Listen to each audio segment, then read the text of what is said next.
you ever asked yourself how'd it get that way? Times are a-changing. El Presidente lost his mind.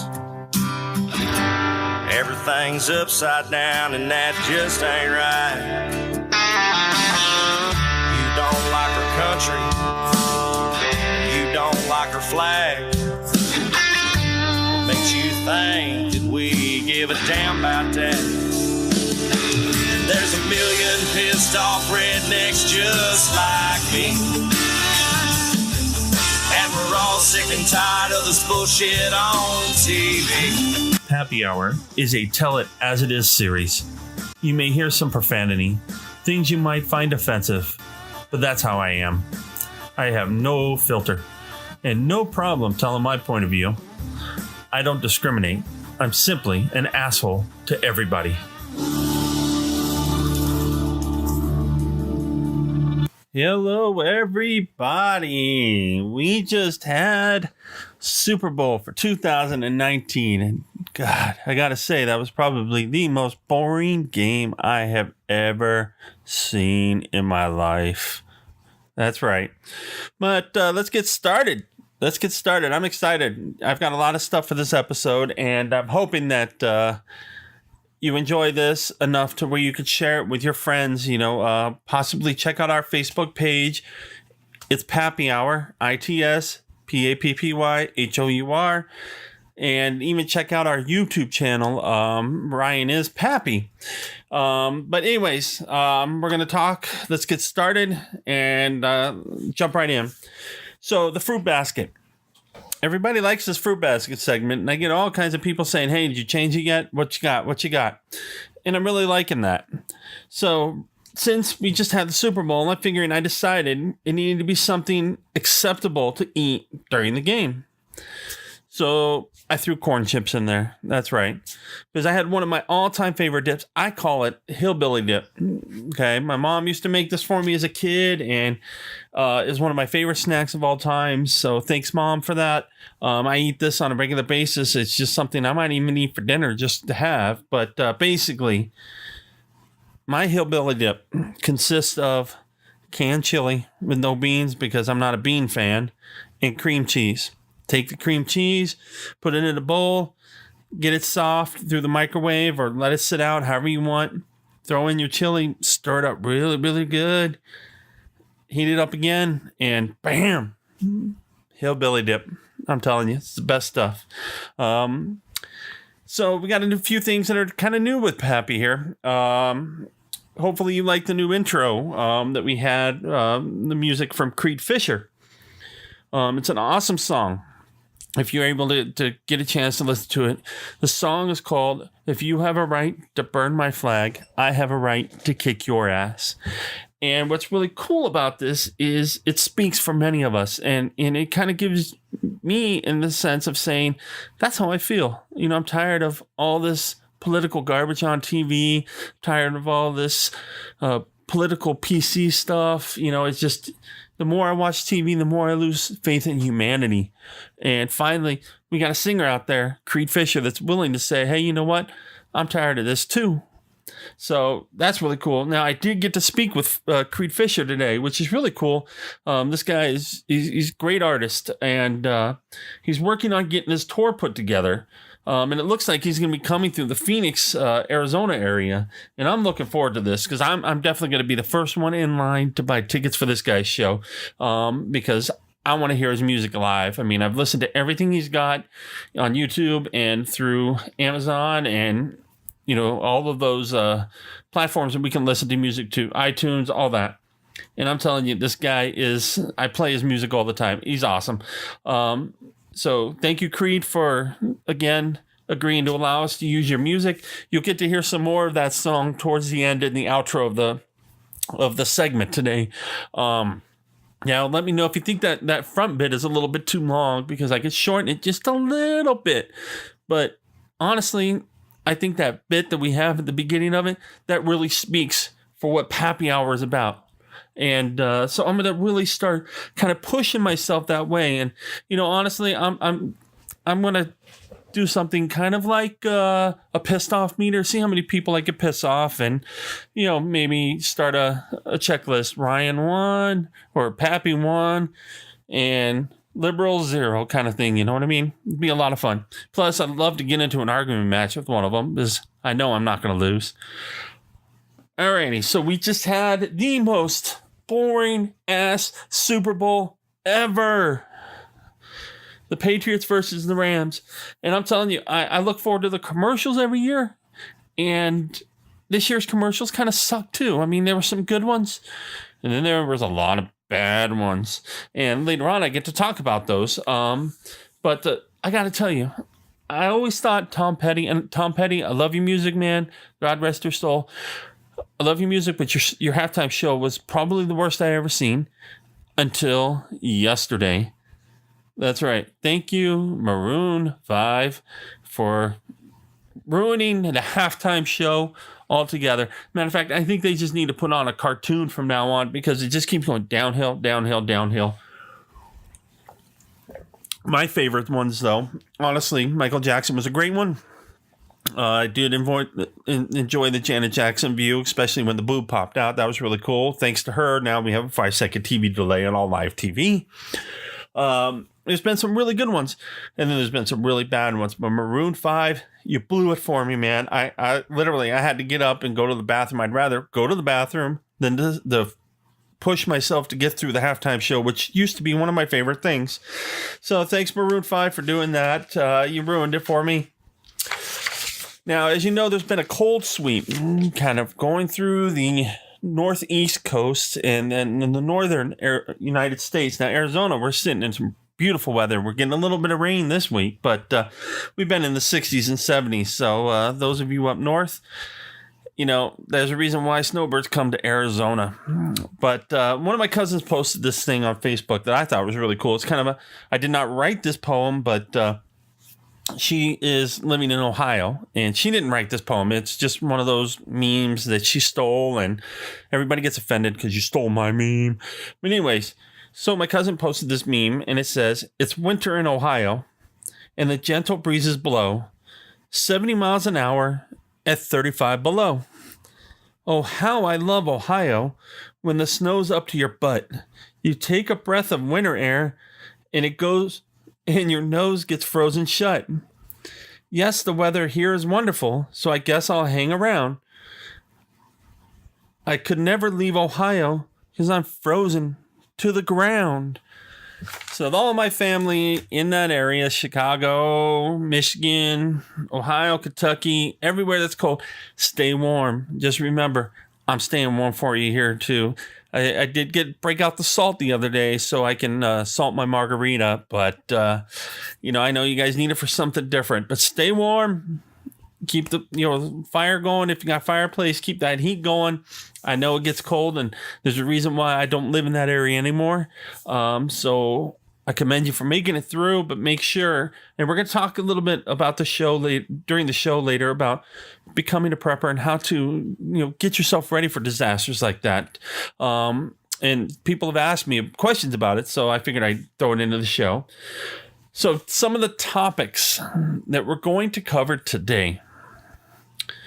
Arizona schools are looking to have a dress code for parents. That's right. They're looking to put a dress code in place for parents coming to pick up their kids or going to those social events at the schools. And I'm going to tell you, this is one of the greatest things that schools have done in a little while. We're going to talk about my favorite and my least favorite Superbowl ads.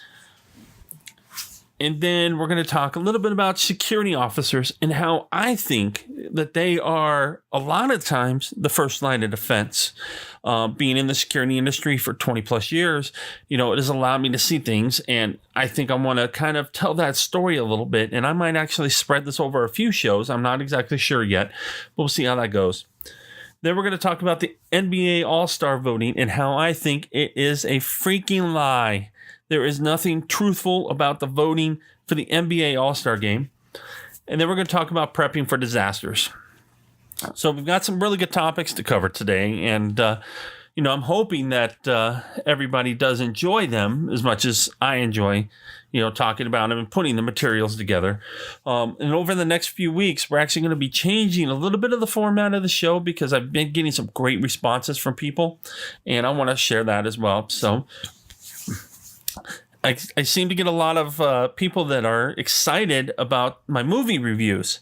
But right now, because it was a Super Bowl weekend, I didn't really get to see any movies. But I got to tell you, I watched this new episode or new special on Netflix by Fluffy, Gabriel Iglesias. Iglesias with an I, not a D. He likes to say that all the time. And my Mexican accent is the worst. But I'm telling you, this guy is phenomenal. He's funny as hell. I can watch all of his shows all the time and never have to worry about getting bored with his material. Matter of fact, maybe he should headline the next Super Bowl halftime show. That's it. Pappy's putting it in right here, right now. I'm calling for Fluffy halftime show 2019 or 2020 Super Bowl. There we go. So Gabriel Iglesias, if you're out there, man, and you're listening to my show ever, let me know. Let's talk about this. Let's put this in place. Let's get a petition going. I want Fluffy. I'm telling you, I went to this guy's show once and I almost pissed the whole way through the show. It was so much fun. You don't even need a drink for this guy to be funny. This guy is naturally funny. I love hearing his stories about his kid and how he calls him Baby Fluff. And, there's the stories about him and Snoop Dogg and my all-time favorite.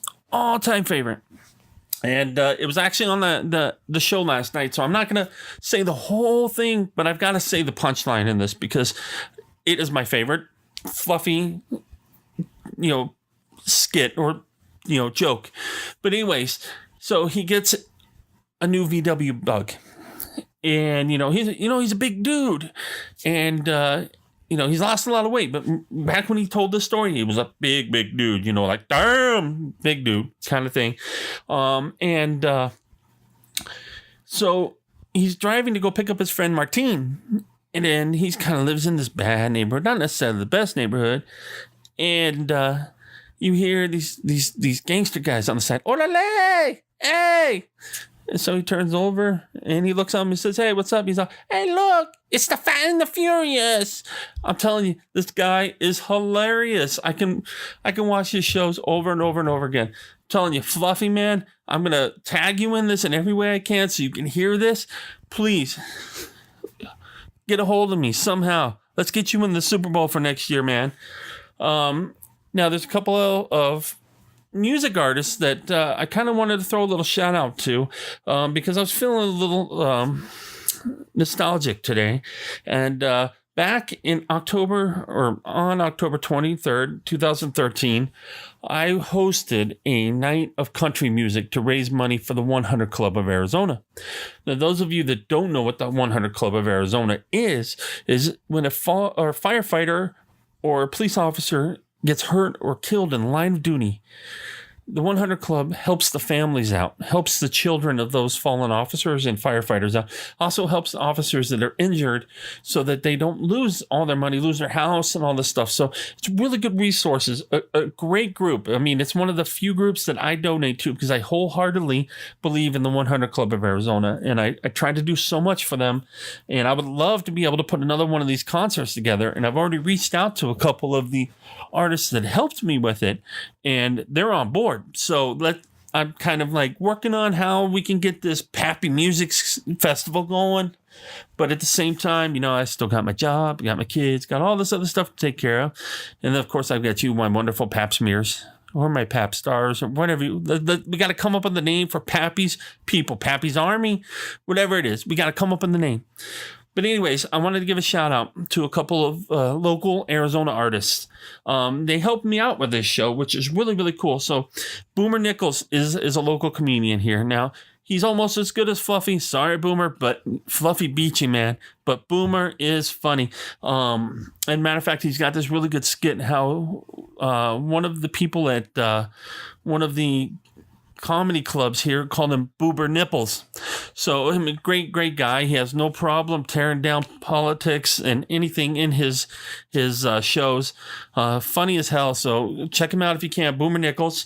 And then I had, and he was my MC for the show. So he told some, kind of kept us going with the comedy, but kept, the show going for me, introducing the acts and all that. Great job. So thank you, Boomer, for doing that. Then we had a local artist, which is actually a Nashville recording artist as well. His name is Matt Farris. Matt and I go back to when we started that, and we've talked ever since 2013, and you may have heard some of his music on KNIX. And matter of fact, he's going to be doing a concert opening for the Secret Show coming up, but he's got music called Redneck Radio, Mia the Whiskey. He's got some really, really good stuff. Check him out, mattfarris.com. He was a former firefighter, and he was shot. Him and his dad, I believe, were shot in the driveway of his house.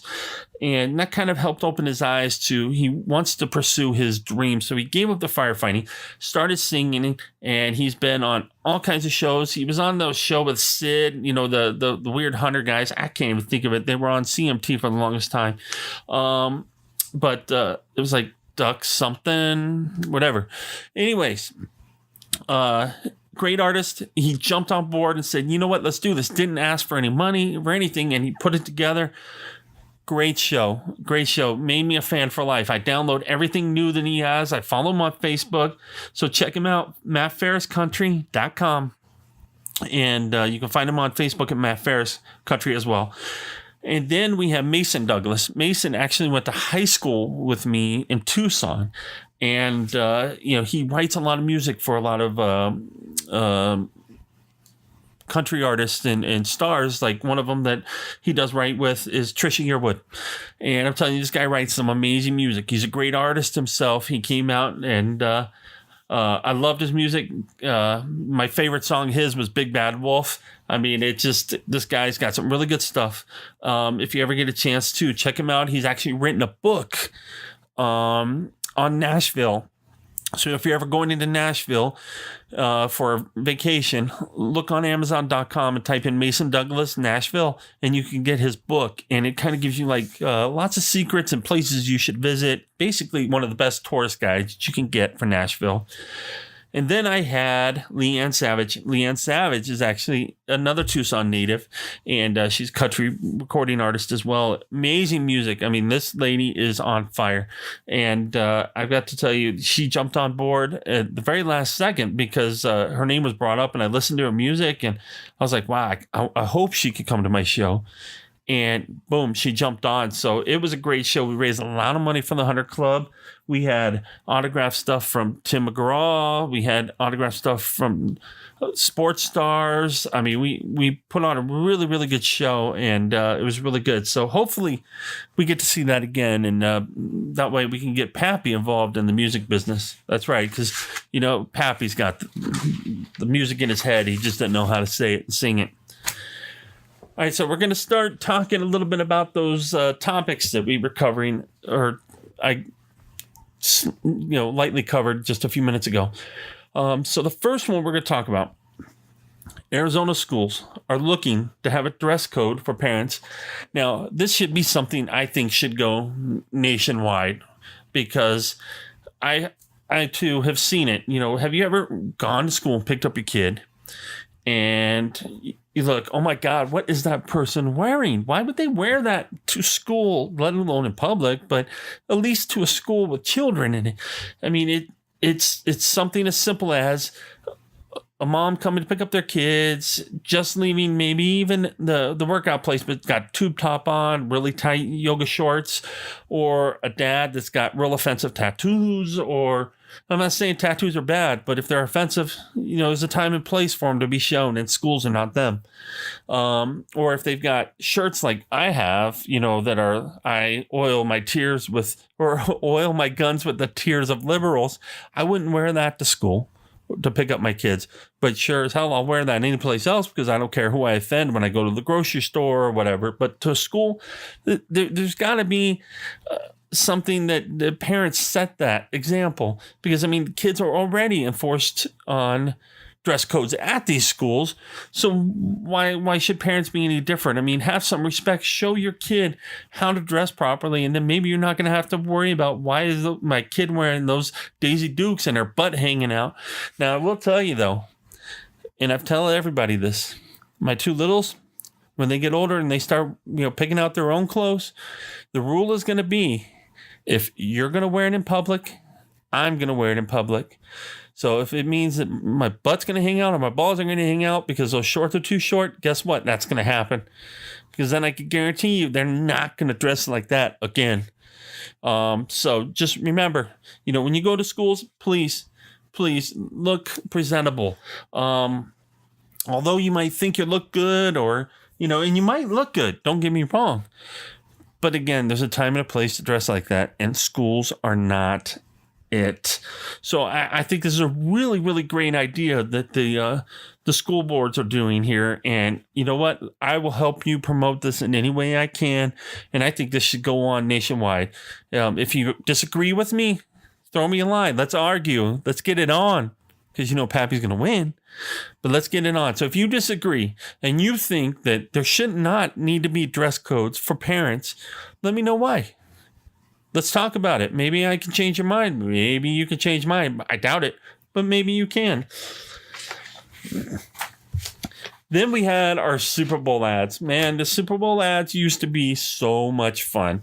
I can remember just waiting for that timeout to come or that TV timeout so that I can watch these ads. And I got to tell you, I don't know if you know, but just for 30 seconds of TV advertisement time, it costs $5.25 million to run an ad in the Super Bowl for 30 seconds. $5.25 million. Now, granted, I would love Pappy to be in front of everybody's face, but even if I had $5.25 million, I'm not going to do a 30-second ad for the Super Bowl, which I get is probably one of the most watched events on TV. So you want to get as much as you can in your material in these viewer faces. And I get it, but just because you've got some celebrity drinking a beer or you've got some celebrity driving some fancy car doesn't mean I'm going to jump out. Well, I got to go get that beer and I got to get that car. And I'm starting to see that they're using celebrities that there's no way in hell they're going to even eat or drink that item, let alone be seen with that item. I just don't get it. So we're going to talk about the 5 worst ads first. Okay. And I'm going to start from number 5. Now, number 1 is absolute worst that I thought. Now, if you think something else is different and absolute worst, let me know, because maybe I missed one, or maybe I should rethink, oh yeah, maybe that one was pretty bad. Let me know. So my number 5, I've got the Washington Post, Democracy Dies of Darkness. I'm sorry, but that was just not the time and place to throw political into anything with the Super Bowl. I'm all about, defending my rights, defending my freedoms, speaking when I want to speak, and I will argue political all day and night with anybody and everybody. I'll argue biblical, anything I can. If you want to argue, I am an arguing man. As a matter of fact, I think I was born to argue. I should have been a lawyer. But that was a bad one. Then number 4 on the worst list was the Robots Michelob Ultra commercial. I'm sorry, but that was just absolute trash. That was horrible. Compare robots to people that try to stay healthy but don't enjoy life, and you can't have a beer. I'm sorry, but if I'm going to drink, I know that I'm not doing anything healthy and I'm going to drink. It's just that I might even get up in just a second and go over and get a beer out of the fridge just so I can, because I can. Then we had the Hyundai commercial at number 3, and it was the one with Jason Bateman. Now, I love Jason Bateman, don't get me wrong, the guy is funny as hell, but this commercial made him look like a goofball. I was thinking of something else, but then I'm thinking, I'll try to be a little nicer with it. But he's going up the elevator, all these different floors, and the one floor that's acceptable is the Hyundai floor, which is so stupid. I'm telling you, it was ridiculous. Then one of my favorites used to always be the Pepsi commercials, but number 2 worst was the Pepsi commercials this year. My all-time favorite one ever of the Pepsi commercials is when the little boy's drinking the soda at the beach. He's got his straw in there, and he's sucking on the straw so hard he sucks himself into the bottle. And you hear the little girl, "Mom, he did it again." I'm telling you, that was really, really good. But Pepsi, you've got downhill with your commercials.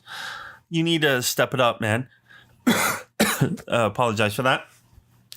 And then my number one worst commercial that I thought was the Stella commercial. It was Sarah Jessica Parker asking for a Stella. And then in comes the dude asking for a Stella. Now, I can believe he would drink it.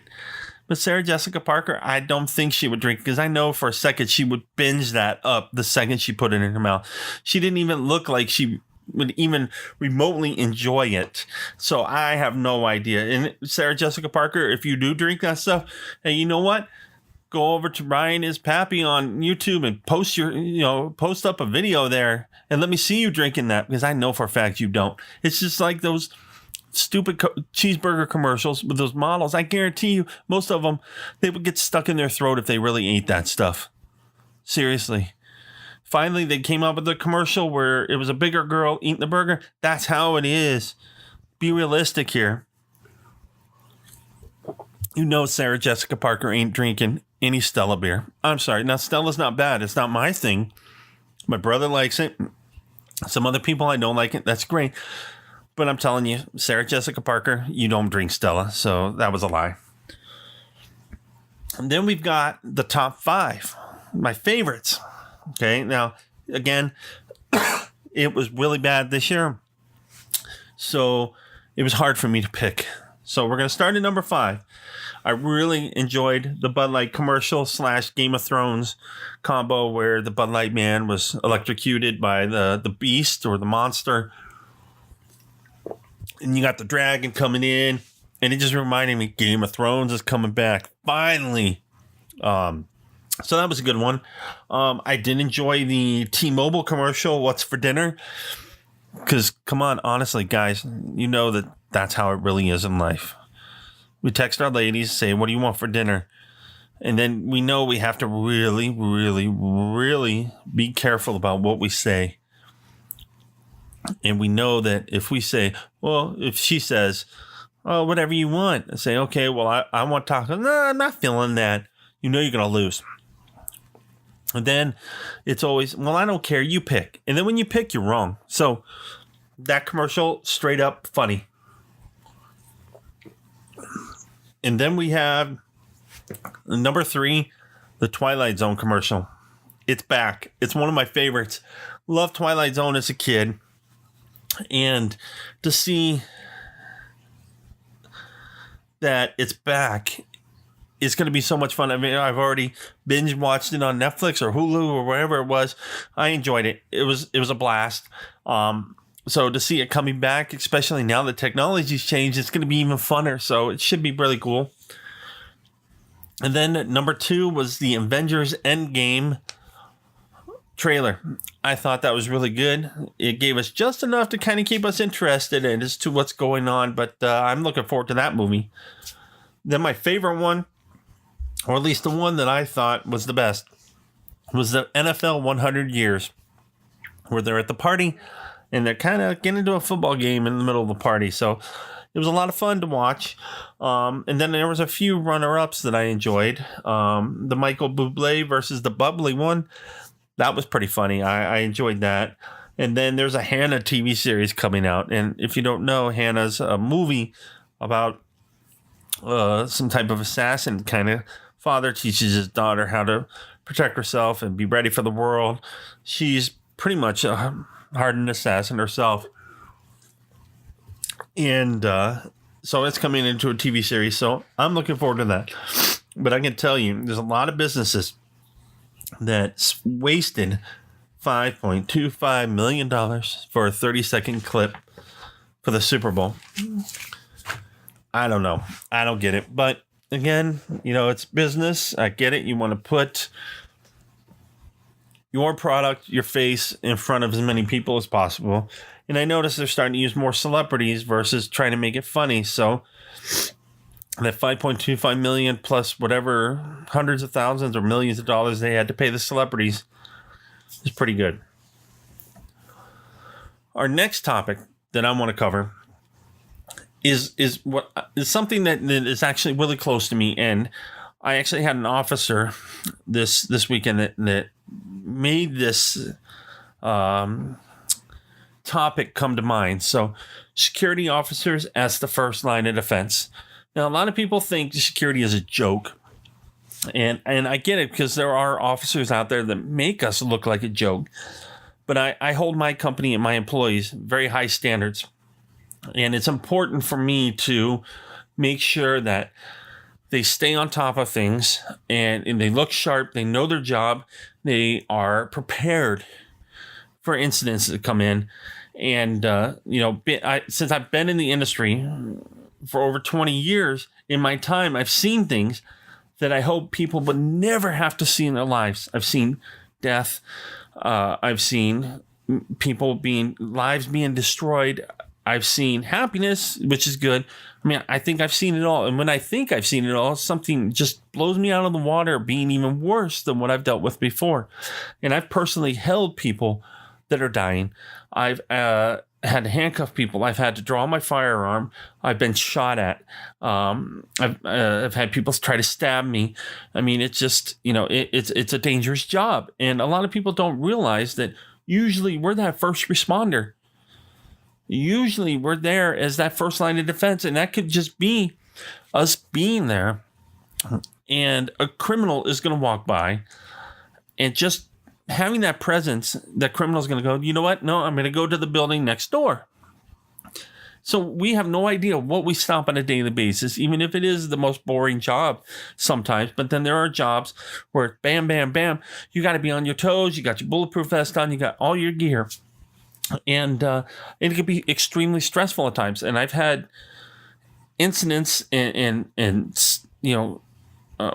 stuff take place on the job that almost broke me as a person, because, I've seen, I had an incident many, many years ago when I first started where a baby was killed and the mother was stabbed, and, I had just been involved with it, and, it was a bad deal for me. And still to this day, when I train my people on their when I do my training classes, I use that story in all the gory details so that they can see that, if you can't be ready for, danger to strike or incidents to happen, this is probably not the job for you. Well, this last weekend, one of my officers was held at gunpoint, and this is a site that is a little bit rough, and we've cleaned it up a lot, but then it's still got its days where we're not sure if we really want to be there anymore, but that's our job. And, they took his phone, his keys, his wallet, and, it scared the life out of him, and I don't blame him. I've had guns pointed at me, and I'm telling you, there's nothing scarier in this world than looking down the barrel of a gun, or having a barrel of a gun up against your skin that's not your barrel. And I mean, I've dealt with big guys bigger than me that I know are going to hurt me, but they didn't scare me half as much as seeing down a barrel of a gun. So on a daily basis, officers are injured, they're shot at, they're assaulted, they're verbally abused. So much more goes into it. And a lot of people don't realize security is actually one of the top 5 most dangerous jobs in the United States. At one point, it was number 2, right behind police officers. And it's kind of tapered down a little bit. And I think it's because we're doing more training for our officers now. And a lot of states are requiring that security officers get more training before they actually get their licenses and stuff. And I belong to an industry, or 2 industry groups in Arizona, that were pushing that to make it even better. And honestly, I think there should be a law, just like there's a law that if you assault teachers, medical, police, fire, if you assault security officers, it should be a federal crime. And I would love any of my Arizona representatives to sit down with me and talk and see what we can do to make this a law. Because again, sometimes we're the first line, sometimes we're the only line of defense at that point, because police departments are understaffed. They don't receive enough money, and I get it. You know, they're overworked. So that's why where we come in as a security professional, and then we make our decisions and our suggestions to the clients, and it's up to them to help us implement these. But do me a favor. Next time you're out there, thank a security guard for me, okay? Walk up to them, say thank you for doing your job. I'm glad you're here. Because you have no idea what that officer's seen from site to site or over the years, and you probably just made that officer's day, and they will totally respect you for that. So please take a moment, thank a security guard. They protect so much life, they protect property, and they put a lot on the line too, you know, for protecting everybody. So please do that for me. That one was kind of a passionate one for me, and I was kind of getting a little choked up. You know, I had to get a drink of soda because I can talk for hours just on security. Now, my next topic that I wanted to cover is something that I think is absolutely ridiculous, and I think the NBA needs to step up their game and do something about. Apologize for that. The NBA AllStar Voting, I say, is a complete lie. I thought when we vote, which is the way it used to be, I thought when we vote as basketball fans for our favorite players to play in the All-Star game, then they look at those numbers and they build the rosters based off of that. Well, apparently it's not like that anymore. I guess LeBron James and I want to say Gianni Antetokounmpo, which I have no idea how to say this guy's name, but you got for the West Division, you've got LeBron James. For the East, you got that other guy. And I know they call him the Greek, so I know that much. But they get to decide who plays on their team because of the team captains. Wait a minute. I thought we voted not just for the captains. I thought we voted for all the players. And so I think this is just a BS lie. I really, really do. So 10 starters are supposedly determined by a mix of fan voting, player voting, and media votes. And then the captains are allowed to select any players from the pool. So if they get votes, let's just say this guy gets like 5 votes. And then the next guy gets 3 million votes. But yet LeBron James likes this guy that gets 5 votes more than he likes this guy that gets 3 million votes. LeBron James picks the 5 votes guy. I'm telling you, that's where the BS is. I think we need to go back to letting the fans pick.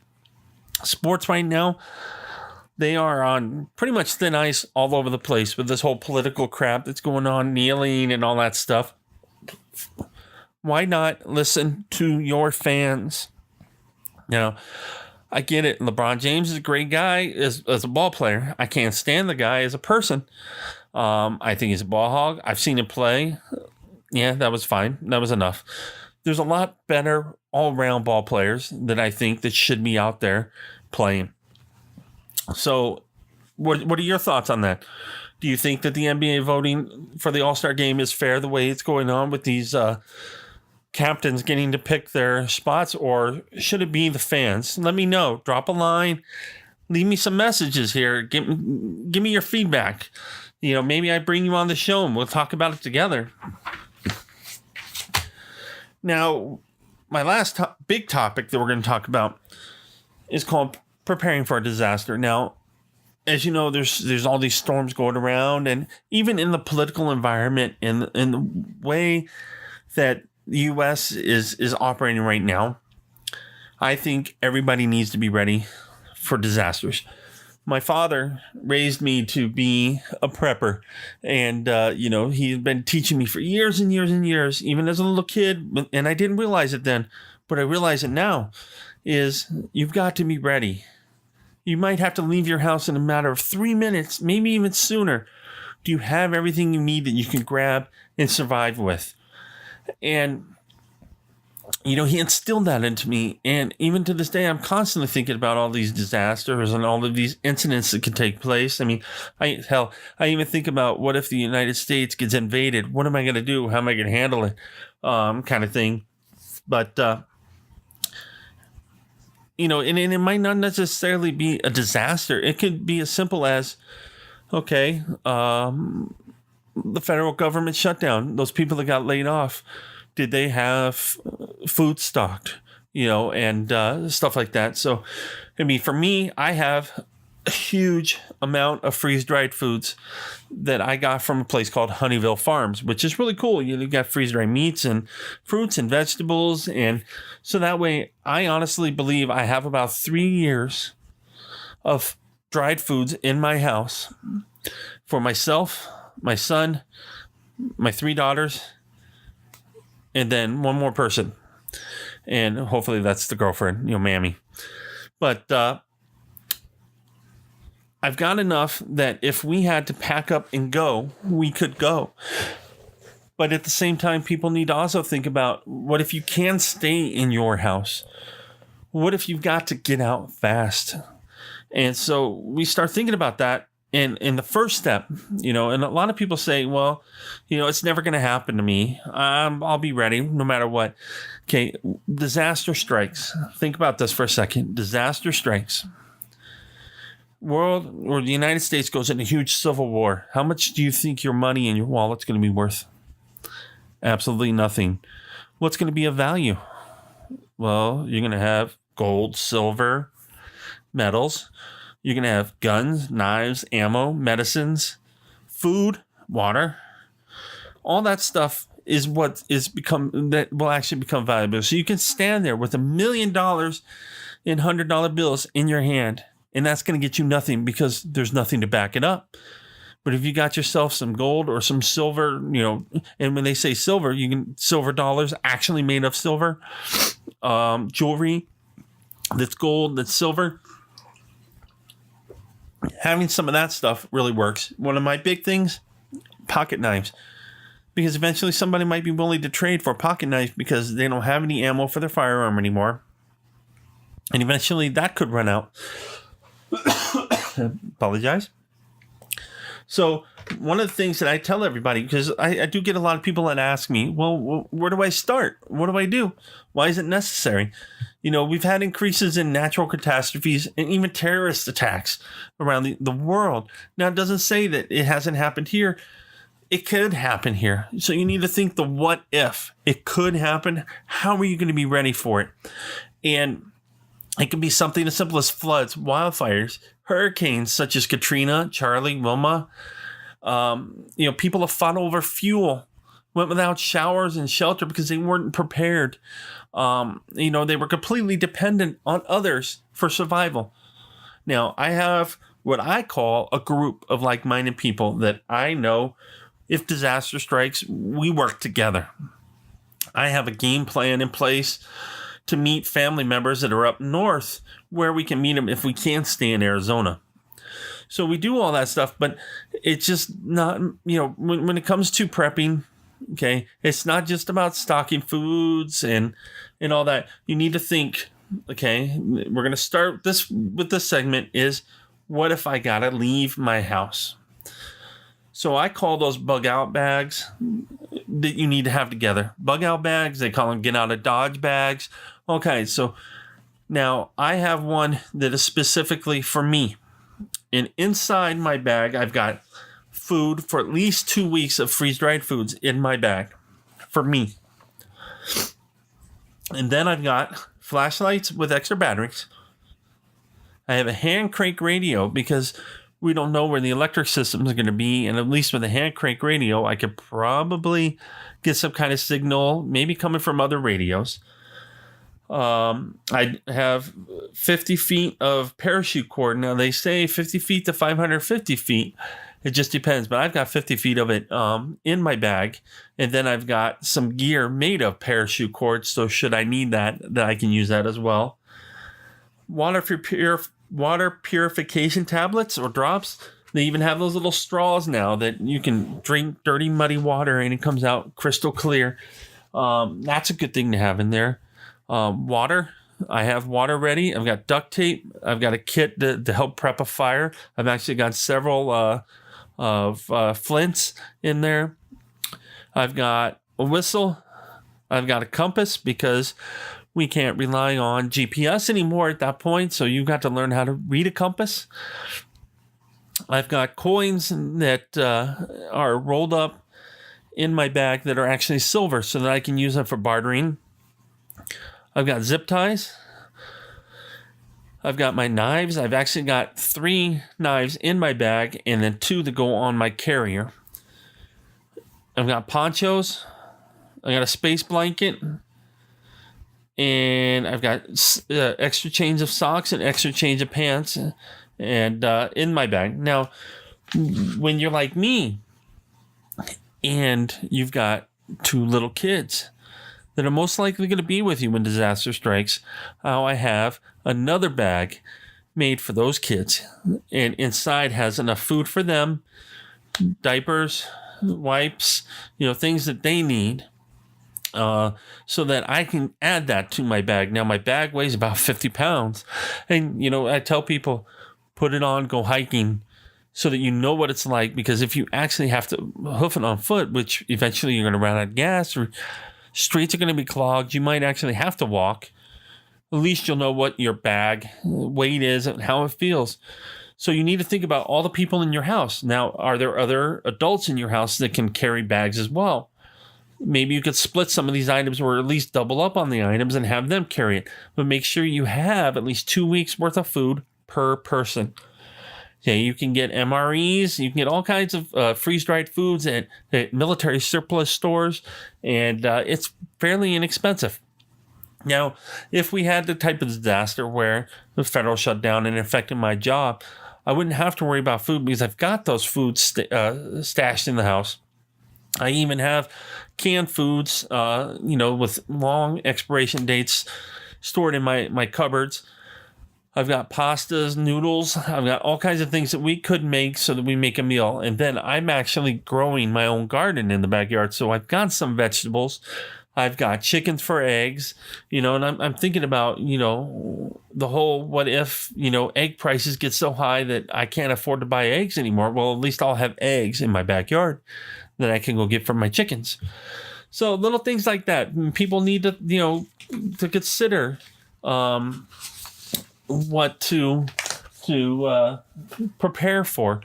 Hopefully I can get some more stuff on preparing for disasters in my next few shows so we could do a little bit over time, because I could literally do a whole show on nothing but preparing for disasters. And I might actually do that because I have a lot of people constantly ask me, what should we do? What should we have together?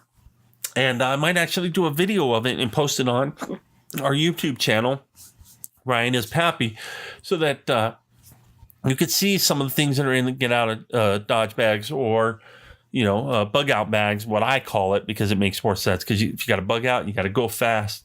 I have things in my garage ready to go so that I can grab it, throw it in the car. You just got to be ready, because you never know, especially with the way the world's going today, the way I see this whole toilet bowl USA kind of political atmosphere going on. You never know what you're going to need when you're going to need it. Now, I'm getting a lot of feedback, and I really do love getting feedback on this, even if it's something that I piss somebody off, because if I piss somebody off, I'm like, oh, yeah, I did my job. But one of the things I get a lot of feedback on is my Pappy Rants. So my rants of this episode. Today I want to talk about what the hell happened to common decency in the world. Things as simple as thank you, hello, hi, bye, no thank you. Simple things that I was brought up, as a child to tell, people, somebody opens the door, thank you, I appreciate that. If I open the door for you, hey, I'm not saying I expect it, but it sure would be nice to hear you say thank you. One of the biggest things that I see, and it's a big pet peeve of mine, is you go to open the door. You've got a door on the right to go in. The door on the left is to come out. That's technically how it's supposed to be. door on the right, and you go in. And these people that are wanting to come out squeeze through that door before you can even get in there. And it's like, what the hell is wrong with you?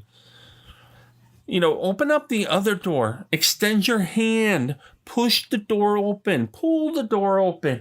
It's not going to bite you. And then if I open the door and you squeeze through, you can at least say, excuse me. Because I'm at the point now where I'm going to just start going, well, you're welcome then, damn it. You know, that's just me. I mean, you know, common decency is gone. Respect for human behaviors and people is gone. I don't get it. I want to make sure that my children are respectful in that. You know, if somebody opens the door, I want them to say thank you. If somebody offers them something, it's no thank you, yes please. You know, may I? I want them to still with that. Why don't parents teach that anymore? I mean, are we seriously that afraid that we're gonna, you know, hurt somebody's feelings, or better yet, that we feel like we owe somebody for saying thank you? No, it's called common decency. And I'm probably going to talk a little bit more about that on my next show, because I started writing that segment yesterday, and I was trying to figure out the words and the way to put that segment. And I could tell you this, it makes me mad. This is almost every time I go to a grocery store, or every time I go to a convenience store and I open that door and somebody's got to squeeze through, or like they expect you to hold that door for them. I'm sorry, but I was opening the door for myself or my family. If you like to go in after, which it's funny, people will literally line up to get out the door you open instead of pushing the other door open that's in front of them so they can go in or out. I don't get it. I mean, are we really expecting that, you know, are we that dumbed down in the United States nowadays? I really don't know. So WTF America, let's instill that back in our kids, please. You know, teach them. That's what we're here for as parents. Okay, let's not leave them in America that's completely, you know, stupid like that. There's that movie Idiocracy. Let's not get there, please. So my story of the week. Hey, I love coming up with a way to tell you what happened on my week. And I love spending time with my littles and my oldest, Itsbustinjieber, and my girlfriend, Mammy. Love spending time with them. And it's so much fun watching my littles play games, whether it be Dance Dance Revolution or being out in their sandbox. But one of the new things that my 4-year-old is really developing a liking for is soccer, which for me is great because I played soccer for years as I was a kid, because that was one of the ways for me to burn energy. And since I was ADD, you know, it was one of those ways of keeping that under check. And so she likes it so much about our soccer ball. We're in the backyard on the grass, kicking the ball, and I'm telling you, she is a natural.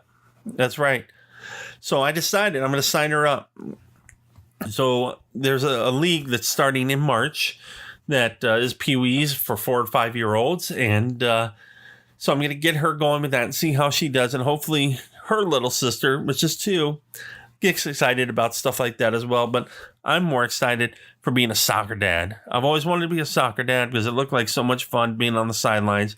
And hopefully I'm not one of those that's overly aggressive. So I will try to remain patient with that. So we talked about Social Blade the last 2 weeks. Social Blade lets us know the real-time YouTube subscriber counts. Now, PewDiePie, I've been watching his counter for this whole show. He just went 84,004,602. So 84,004,624. This guy's rankings just go up and up. But guess what? Pappy is finally on Social Blade. That's right. I have 6 subscribers. Only 6. But come on, let's see. Maybe y'all can help me out with that a little bit. Go on to YouTube. Type in It's Pappy Hour. Or Ryan is Pappy. Sorry. Ryan is Pappy on YouTube. Click that subscribe button. That way when I have new videos come out, it will let you know.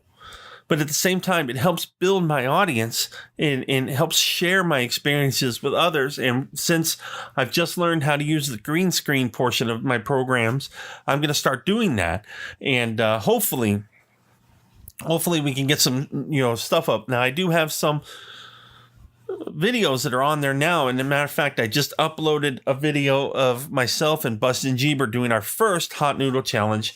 And we just recently recorded ourselves doing the hot sauce challenge, where we put the hot sauces, 10 different hot sauces, starting way down to the banana peppers, all the way up to scorpion or whatever that.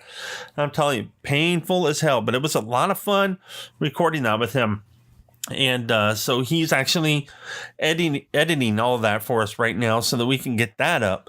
But do me a favor, check out those videos. Give them some views, give them some likes, dislikes, put some comments on there. Let me know how I'm doing.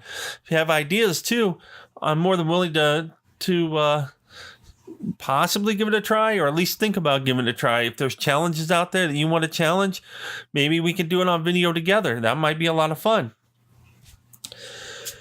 Now we're on to Pappy's random thought of the week. Now, I've been noticing every week I've been kind of doing more than just one random thought, and that's because I got a lot of thoughts to share. There's a lot going on in that big old head of mine.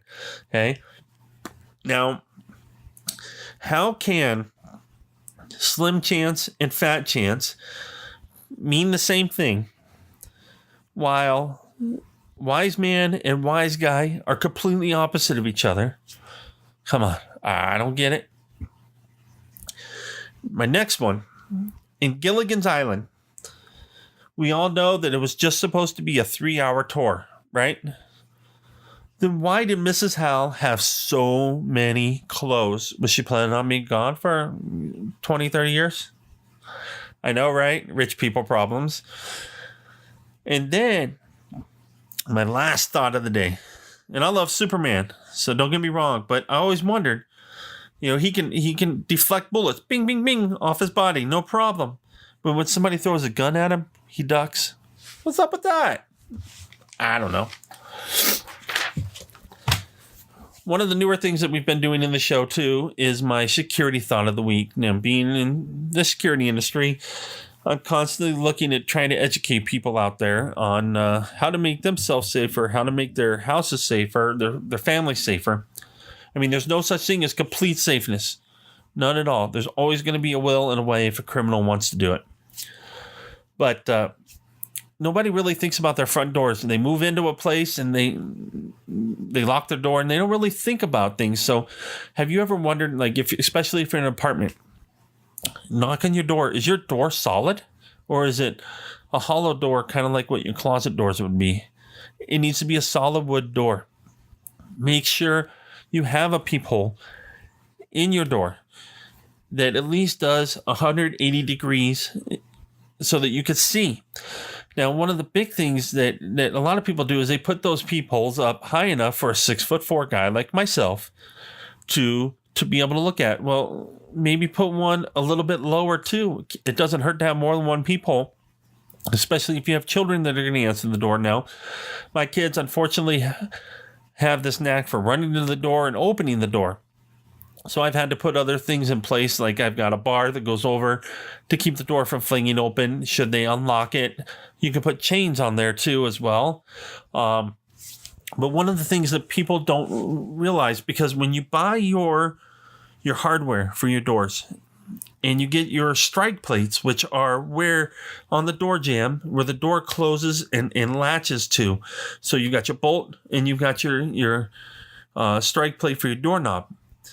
And a lot of people see those little itty bitty screws that are probably not even a quarter of an inch long. That's one of the reasons why doors are kicked open so easily.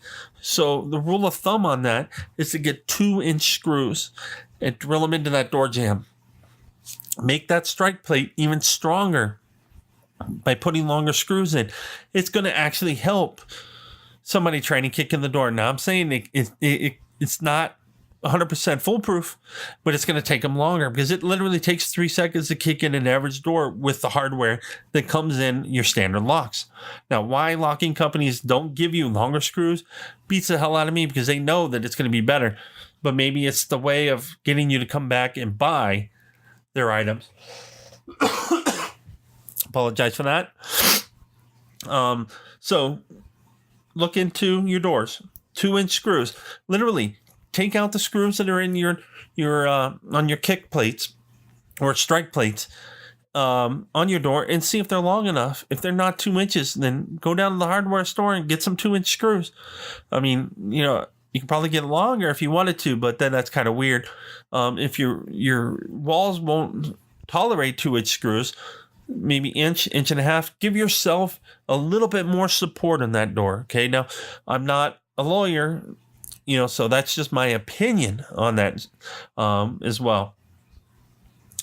Now, we've had a lot of people coming up with some ideas for some shows where we're doing really good. We've been downloaded in Australia, the Philippines, Ireland, all over the U.S. I'm amazed how many different people are listening. We're averaging about 52 people downloading per show. And that doesn't include people listening on Spotify, SoundCloud, Radio Network. We're going to have our iTunes soon, I think, and we're going to have our Android app soon. So I'm excited about that. And then we're supposed to be getting a Windows Media app. So I'm excited. Hopefully we can get those going and get more viewers that way. But I'm asking you guys, please do me a favor, share this episode with people. Go on to It's Pappy Hour on Facebook. And after I publish a show, I always post it on there. And that way you can share it with your friends and say, hey, you know what? Listen to this guy. I like to think I'm doing a pretty good job because I'm getting a lot of good feedback from people. One that I really, really liked is Ask Pappy. So I've got people that are saying, hey, why don't you do a segment where we can send you a topic and you tell us your point of view. That way, you could rant and rave about that and maybe change our minds or give us a little bit more knowledge about a topic. That's a great idea. Let's do that. So all of my Ask Pappy, I'm asking everybody to go to It's Pappy Hour on Facebook and in the comments section there, or even through a message, send me a message saying what you want to talk about topic-wise. If it's something you're not sure about, something that you might want a little bit more education about, or even better, something you want to argue with me about, let's do it. Especially if you're a liberal. Let's argue, because Pappy's going to win.